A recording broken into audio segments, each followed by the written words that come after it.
안녕하세요. 라이프노트입니다. 제가 오늘 가지고 온 주제는 비트코인에 관한 이야기를 한번 다뤄볼까 합니다. 비트코인은 2009년에 새로 생겨서 아직까지 굉장히 가격이 올랐죠. 비트코인은 굉장히 핫하면서도 항상 소외됐던 그런 종목이었던 것 같아요. 불과 몇 년 전까지만 하더라도요. 그래도 지금 같은 경우에는 완전히 이제 우리 사회에 제대로 이제 편입이 되어서 인정이 되고 있는 그런 추세로 가고 있고, 심지어는 뭐 법적이나 제도적으로도 비트코인이라는 종목을 인정하는 분위기가 되고 있습니다. 그런데 왜 인정하고 있는데도 이제 주식처럼 사람들이 인정하지 않냐? 그리고 또 반대로 왜 인정하지 않으면서도 영원할 거라고, 비트코인은 사라지지 않을 거라고 왜 찬양을 하느냐라고 항상 요 양쪽 대립이 있는 것 같아요. 의견이 비트코인을 두고서는. 주식에 대해서는 그런 말이 없지만, 그건 바로 제가 생각하기에는 비트코인이 아마 실체가 있냐 없냐의 주식과의 좀 차이가 나뉘기 때문에 그런 것 같은데, 그래서 저는 저만의 생각을 한번 정리를 해봤습니다. 사람들이 비트코인을 영원히 찬양하는 이유에 대해서요. 저는 비트코인이 영원할 거라고 보냐 안 보냐라고 한다면, 뭐 결론적으로 보면 뭐 영원까지는 아니더라도 계속 주식처럼 존재하지 않을까라는 생각은 하고 있습니다. 한번 그 이유를 한번 살펴볼게요. 자, 먼저 비트코인을 모르시는 분은 없겠지만, 그래도 뭐 비트코인이라는 걸 들어만 봤지 이제 투자를 안 하신 뭐 분도 있을 수 있고, 또 여자분이나 아주머니 같은 분들은 그냥 이야기로만 들었지 모를 수도 있어서, 비트코인은 무엇인지에 대해서 간략히 설명을 할까 합니다. 이 비트코인은 뭐 블록체인 기술이라는 이 기술을 기반으로 만들어진 온라인 화폐라고 해요. 그러니까 우리가 이제 중앙은행 없이 P2B, 퍼스널 투 퍼스널이라고 해서 이제 개인 간의 방식으로 거래가 가능하다. 중앙은행 없이라는 단어가 굉장히 중요하죠. 주식과 다른 겁니다. 왜냐하면 은행이 없다라는 말은 즉 은행에서 간섭을 하지 않는다라는 거예요. 쉽게 말해서 비트코인이 뭐 하나은행, 국민은행, 신한은행을 거치나요? 아니죠. 거기서 거래하는 게 아니죠. 그냥 거래소라는 것만 존재를 하고, 거기에서 실제로 돈만 넣고 빼고 사고 팔고만 하면 바로바로 거래가 완성이 됩니다. 그래서 이제 중앙은행 없이 이렇게 시스템을 가면 수수료가 근데 주식처럼 이런 수수료보다 좀 적고, 거래가 되는 블록체인 데이터가 분산 저장이 되기 때문에 해킹이 불가하다고 합니다. 이런 게 비트코인 기술이자 비트코인입니다. 쉽게 말을 하면 비트코인이라는 거는 온라인 화폐고요. 다만 주식과 조금 차이가 있는 거는 중앙은행 없이 P2P 방식으로 된다. 그리고 이 블록체인 기술이라는 거를 사용해서 만든 거라 해킹이 불가능하다 정도만 알아두시면 될 것 같아요. 자, 그럼 왜 찾아가는가? 일단 첫 번째, 탈중앙화된 신뢰성이라고 저는 생각을 해요. 이 탈중앙화가 뭐죠? 탈중앙화의 특성은 정부나 금융기관의 정책 변화나 위기에 영향을 받지 않는 거예요. 그러니까 안정성과 지속 가능성을 계속 갖추고 있다고 생각이 듭니다. 당연하죠. 탈중앙화는 말 그대로 중앙화가 안 된 어, 나간 거예요. 네, 중앙화는 벗어난 특성이에요. 그러니까 정부나 금융기관에 영향을 받지가 않아요. 그냥 그저 뭐 비트코인의 시세가 물론 금리나 아니면 이런 금리 발표나 이런 거에 따라서 미국에 좀 오르락내리락은 요즘은 하지만, 사실 비트코인이 처음 생겼을 때부터 생각을 한다면, 그냥 비트코인의 존재만 놓고 생각을 한다면, 비트코인의 시세와 상관없이 비트코인이 뭐야? 비트코인 사도 되는 거야? 살 사람은 사, 안 살 사람은 안 살래, 믿을 사람은 믿고 거기서 거래해. 완전 중앙화되지 않은 그들만의 리그로 취급이 됐었죠. 그런데 오히려 탈중앙화된 게 지금 와서는 신뢰성이 오히려 더 높아진 거죠. 그러니까 정부나 금융기관도 못 믿겠는데 이걸 탈중앙화 했으니 신뢰성이 높아진다고 생각을 합니다. 두 번째로는 공급의 한정성입니다. 요 디플레이션의 뭐 특성인데, 비트코인의 공급은 한정되어 있습니다. 2100만 개로 한정이 되어 있다. 그러니까 한정이 되어 있는 것은 가격이 항상 오를 수밖에 없죠. 시간이 지날수록. 그리고 한정되어 있기 때문에 생산성이 비트코인은 계속적으로 거래가 될 겁니다. 그래서 이제 금과 같은 귀금속 유사한 성질을 갖고 있는 거죠. 그러니까 금을 살 거냐, 비트코인을 살 거냐라는 요런 대립의 이론도 있지 않습니까? 그러니까 금과 같은 취급을 받고 있는 거예요, 사실 비트코인도.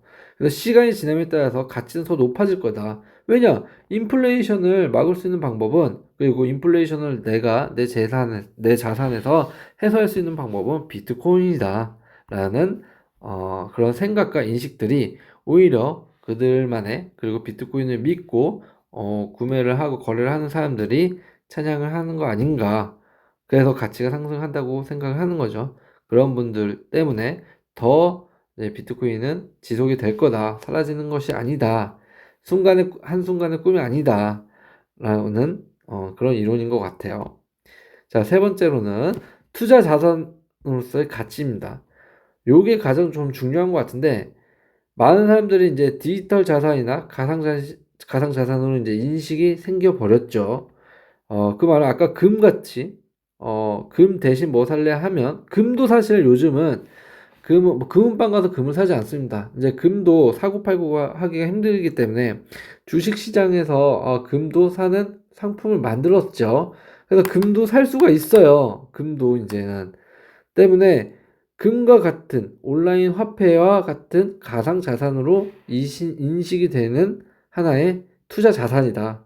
사람들이 그렇기 때문에 찬양을 하는 거죠. 특히 요 해지 부분, 해지 자산으로서의 기능을 하기 시작했죠. 이 해지 자산이라는 거는 사실 부자들의 놀이터입니다. 부자들의 도구예요. 무슨 말이냐? 뭐 해지라는 말은 많이 들어봤을 거예요. 해지자산. 그러니까 뭐 금리나 아니면 환율의 위험성을 분산시켜서 이제 위험을 제거하는 게 바로 이제 해지 자산이에요. 그게 금이나 아니면은 비트코인이 될 수가 있다라는 거죠. 그렇게 믿고 있는 거고. 그래서 이제 인플레이션 물가가 상승하거나 금융 불안정성이 클 때 요 비트코인은 안정적인 가치 저장 수단이다. 그리고 주요 기업과 심지어는 기관들도 비트코인에 투자를 늘려가는 추세다라는 거 하나 때문에 그들은 찬양하는 거죠. 저 또한 찬양까지는 아니더라도 그래서 당연히 비트코인은 충분히 이유 근거 있는 존재다라고 말씀은 드릴 수 있을 것 같아요. 없어질 수가 없죠. 이러면 왜냐하면 이미 전 세계적으로 기업과 기관들이 이 코인을 샀다라는 말은 투자 자산으로서 인정을 받은 겁니다. 기관이 유입됐다는 것은 정부에서 국가에서 샀다는 것은 결국 투자 자산으로서 해지 자산으로서 인정이 됐다라는 거예요. 인정이 됐기 때문에 이제 절대 사라질 수 없는 구조와 시스템을 가고 있다라는 거죠. 그래서 왜 찬양하는가로 또 놓고 보면 요 바로 전 세계적인 사용이라고 볼 수 있다. 그러니까 뭐든지 문제는 사용하는 인구가 별로 없으면 그거는 결국 실패합니다. 아무리 좋은 시스템이더라도. 그런데 반대로 시스템이 안 좋더라도 이용하는 인원이 많다. 전 세계적이다. 그거는 성공한 시스템이라고 불리는 겁니다. 수정만 해 나가면 되기 때문이죠. 마찬가지로 비트코인도 전 세계가 사용을 하고 있다. 그래서 이제 국가와 국경을 넘는 글로벌 화폐 기능까지 기대를 하고 있다. 심지어는 이제 이런 비트코인을 아예 법적 제도로 국가 화폐로도 인정하는 나라도 생기기 시작했죠. 그래서 이제 이런 특성 때문에 은행 시스템에 접근할 수 없는 국가가 있고요. 그래서 이제 빨리 이제 해외 송금이나 결제를 해야 되는 지역이나 국가에서는 요 비트코인이 기대감을 상승시킨다. 글로벌 화폐 기능으로서의 기대감을 상승시킬 수 있다. 향후 10년, 15년 후면 더 가치 있어지는 그런 화폐 기능을 할 수 있을 것이다. 그런데 어떤 누구는 이러더라고요. 화폐 기능을 할 수 없다, 비트코인은. 왜냐? 가격이라는 거는 항상 일정하고 좀 오르락내리락의 안정성이 있어야 되는데 수시로 변하는 가격을 놓고 어떻게 결제를 하게 한다면 가격이 예를 들어서 사과 가격을 결제를 하려고 하면 오늘 10,000원, 1분 있다가는 9,000원, 2분 있다가는 12,000원 이러면 이게 가격이 되냐, 가격 시세를 맞출 수 있냐 이런 어, 질문하시는 분들이 계신데 이거를 좀 별개로 생각을 해야 된다. 물가하고 코인 가격하고는 다르다. 우리가 금이라는 게 존재를 하는데 금 시세를 보면서 물건값을 먹이거나 결제를 하지는 않잖아요. 마찬가지예요. 그런 논리로 바라보면 저는 안 된다라고 생각을 합니다. 물가는 별도입니다. 이거하고 연계되는 부분이 일정 부분 있을 수 있겠지만 이 시세로 비트코인 시세로 그대로 물가에 적용한다라는 이론이 아니거든요. 근데 마치 그렇게 비트코인 가격이 오락내락하는 게 비트코인으로 결제를 한다고 한다면 비트코인의 오르락내리락하는 시세로만 결제를 하려고 한다라는 머릿속에 이렇게 인식이 많이 박혀 있는 것 같아요. 그건 절대 아니다. 그러면 금도 계속 시세가 뭐 비트코인처럼은 아니지만 바뀌기도 하는데 그건 안정성이 있냐 이거죠. 그러니까 금 시세랑은 별개로 물가로 하기 때문에 요 물가와 코인은 상관이 없다. 그러니까 연관성이 없다. 이렇게 좀 보시면 될 것 같아요. 하면 할 수 있죠. 그럼 왜 찬양하는가? 금융 독립의 상징이죠. 비트코인은. 금융은 원래 요 은행이나 세계적으로 선진국가의 영향을 가장 많이 받고요. 그리고 그들에 의해 결정되는 것이 대부분이죠. 그러니까 뭐 중앙은행이라든지 아니면 세계 연준 뭐 이런 데도 있고 아니면 한국 같은 경우에는 이제 한국은행이죠. 한국은행에서 금리라든지 이런 거에 따라서 뭐 주가가 수시로 바뀌고 그 달, 그 해에 주식에 영향을 많이 받습니다. 주가 지수에. 그렇죠? 그런데 이 이제 비트코인이라는 것은 애초에 생겼을 때부터가 금융 독립의 상징성을 좀 뜻한다. 그래서 이제 요게 이제 국내로나 보거나 한 나라로만 봤을 때는 은행에서 머물 수 있을지 몰라도 세계적으로 보면 이런 선진국가의 영향을 가장 많이 받고 그들에 의해 결정되는 것이 아니다라는 게 가장 키포인트인 것 같아요. 근데 요 세력은 제외하자고요. 주식이나 코인이나 보면 세력이라고 말하는 사람들이 있잖아요. 큰 돈을 만지는 사람들이 주가를 뭐 오르락내리락 한다. 코인 가격을 오르락내리락 할 수 있다. 요거는 뭐 주식이나 코인이나 똑같이 존재는 하는 거는 같아요. 네. 왜냐하면 부자들의 놀이터가 될 수밖에 없죠. 돈이 오고 가는 곳은.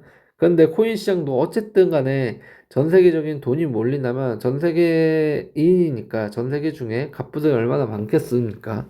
갑부들의 놀이터인데 당연 그들도 세력이 될 수가 있죠. 그들에 의해서 정말 말 한마디에 의해서 언론 플레이 하나에 의해서 오르락내리락 할 수는 있다. 근데 이것이 뭐 금융이나 아니면 그 국가의 영향을 받는다라고 볼 수는 없다. 금융의 독립성하고는 별개다라고 좀 봐야 되는 거예요. 정치적으로 영향을 받는 게 아니라 그건 그 재벌, 그 스타성이 있는 상징성이 있는 사람의 말로 잠깐의 이제 코인의 가격이 오락내락을 할 수 있어도 사실 이 코인 시장의 가격은 독립적이다라고 볼 수가 있는 거죠. 꼭 은행이나 금리 아니면 뭐 경제 상황에 따라서 직접적으로 영향을 받는 건 아니다. 네, 저는 그렇게 볼 수가 있을 것 같아요. 정부와 중앙은행 규제와 채택, 정부 간섭 이게 한몫했죠. 아까도 말했지만 제도적으로 들어왔다는 거예요. 오히려 정부가 모르는 척하고 코인이 뭐야 라고 하는 그런 눈치 싸움 단계가 아직도 있었다면 코인은 인기가 더 없었을 수도 있어요. 그런데 이제 워낙 시끌벅적하다 보니까 정부와 중앙은행의 규제와 채택을 하기 시작합니다. 정부가 간섭을 하기 시작하는 거죠. 초기에는 이제 규제 대상이었지만, 정부의 규제 대상이었지만, 지금은 아예 그냥 법적주의를 인정을 받는 겁니다.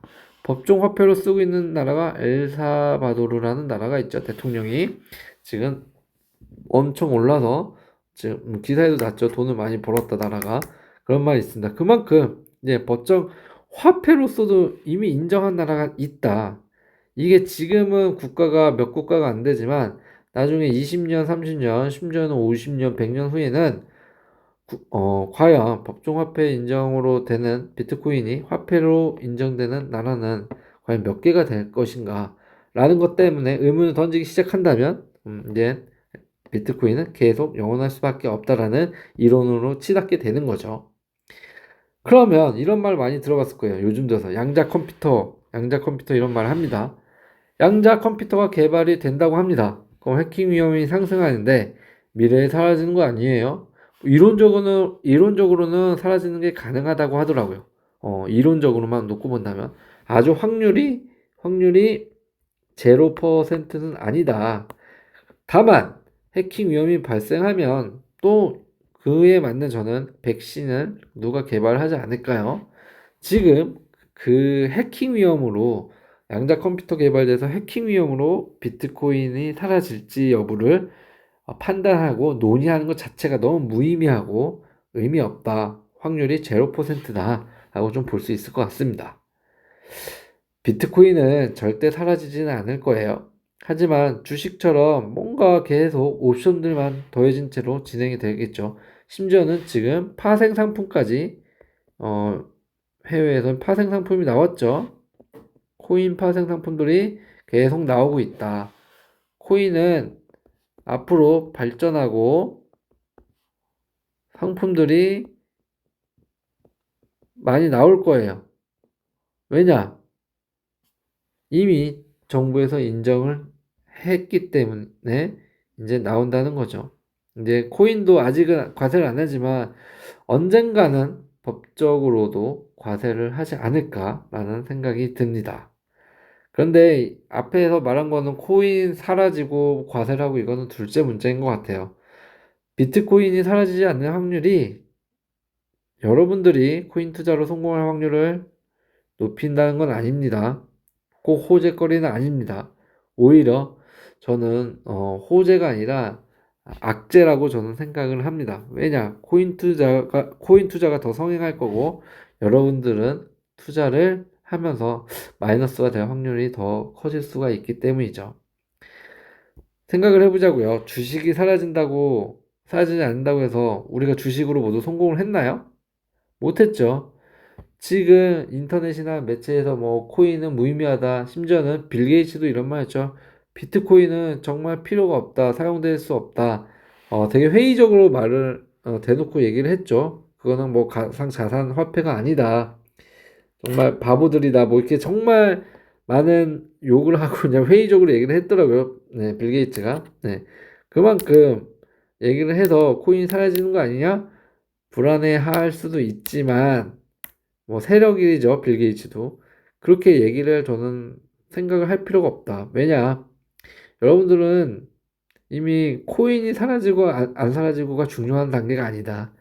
내가 계속 투자를 해서 어, 자산을 불려나갈 수 있냐, 없냐에 관심이 쏠려 있는 거기 때문에 주식도 코인도 마찬가지입니다. 자, 주식도 내가 성공했는지 한번 생각해 보면 코인도 이미 답이 나와 있다.